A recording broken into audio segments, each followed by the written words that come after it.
মালদহে তাপমাত্রা 41 ডিগ্রি ছুঁই ছুঁই। বিশেষ কাজ ছাড়া কেউই বাড়ি থেকে বেরোচ্ছেন না, কিন্তু তবুও নিজেদের পেটের তাগিদে সংসারের কথা চিন্তা করে ভ্যান নিয়ে বের হচ্ছেন অনেক ভ্যান চালকেরা। তাদের কথা মাথায় রেখেই এগিয়ে এলো নতুন আলো, এক স্বেচ্ছাসেবী সংস্থা।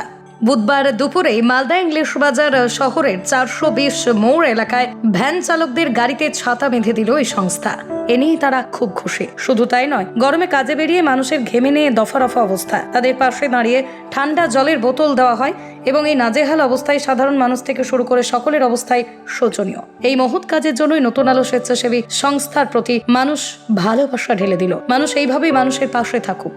আমরা নতুন আলোর সদস্য, আমরা প্রত্যেকে তো বিগত 28 তারিখ এবং আজকেও প্রচণ্ড গরম, এবং এই গরমের মধ্যে এত শ্রমিক মানুষ যাদেরকে বাইরে বেরোতেই হয়, কাজ করতেই হয়, তো তাই তাদের পাশে থাকার একটা খুব ছোট্ট চেষ্টা আমাদের তরফ থেকে তাদেরকে ছাতা এবং জলের বোতল দিয়ে, বিশেষত রিক্সা চালক, ভ্যান চালক যাদের শারীরিক পরিশ্রমটা প্রচুর পরিমাণে হয়, মাথার ওপরে একটা ছাতা থাকলে অন্তত পক্ষে কিছুটাও তারা একটা ছায়ার আশ্রয় তো পাবে, সেই কথা আমাদের দেখি আমাদের এই ছোট্ট প্রচেষ্টা।